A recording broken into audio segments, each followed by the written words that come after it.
সবাইকে শুভেচ্ছা ও ভালোবাসা জানিয়ে আমি আফতাব হালদার আজ শুরু করছি বেঙ্গল নিউজ। 8ই জুন শপথ নিতে যাচ্ছেন নরেন্দ্র মোদী এনডিএ সরকার। এনডিএ সরকার শপথ নিতে যাচ্ছেন পুরোপুরি চন্দ্রবাবু নাইডু ও নীতিশ কুমারের উপর নির্ভর করে।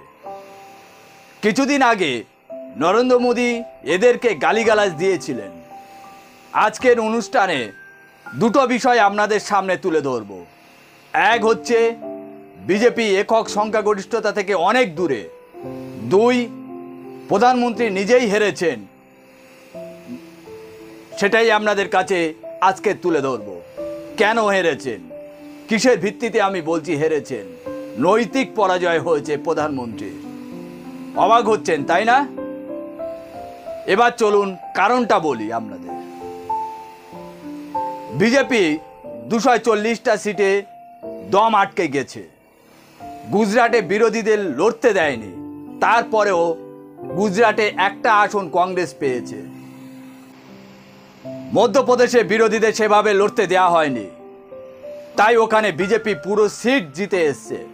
ছত্তিশগড়ে, হিমাচলে, উত্তরাখণ্ডে বিরোধীদের লড়তে না দেওয়ায় বিজেপি পুরো আসন জিতে এসছে। রাজস্থানে বিজেপির সাথে কংগ্রেসের সরাসরি ফাইট হয়েছে। রাজস্থানে নরেন্দ্র মোদী লাগাতার ধর্মীয় মেরুকরণে প্রচার করে গেছে, তার সত্ত্বেও কংগ্রেস ওখানে 10টি সিট জিতে এসছে।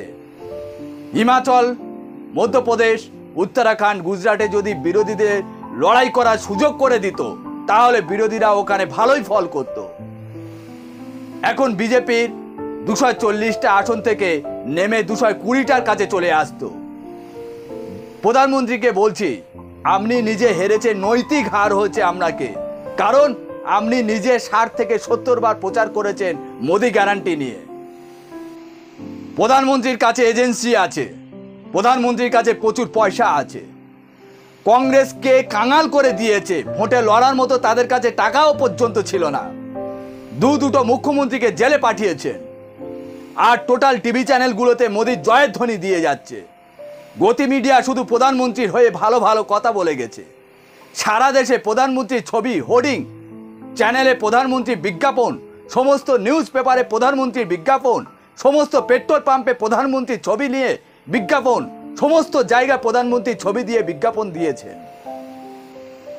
প্রধানমন্ত্রী এবারে নির্বাচনে প্রচার ছিল মাছ, মাংস, মঙ্গলসূত্র, মুসলিমরা বেশি বাচ্চা জন্ম দিচ্ছে। এই সব যদি দেশের প্রধানমন্ত্রীর মূল প্রচার হয়, তাহলে বিজেপির রেজাল্ট যা হবার তাই হয়েছে।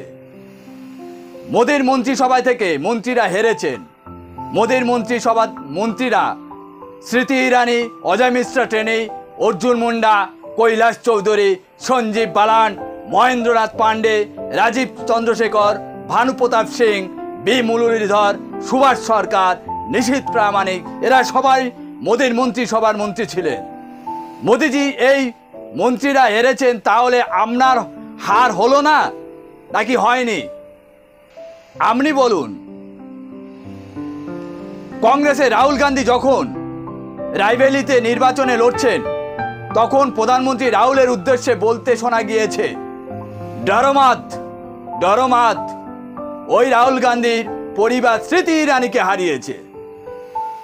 রাহুল গান্ধী নিজেই রায়বেরিলিতে 4 লক্ষেরও বেশি ভোটে জিতেছেন, আর ওএনআর থেকে 4 লক্ষেরও বেশি ভোটে জিতেছেন। খোদ প্রধানমন্ত্রী বারাণসীতে মাত্র 1.5 লক্ষ ভোটে জিতেছেন। এবার প্রশ্ন হচ্ছে, প্রধানমন্ত্রী হেরেছেন নাকি জিতেছেন? কারণ রাহুল গান্ধী দু জায়গা থেকে 4 লক্ষেরও বেশি ভোটে জিতেছেন।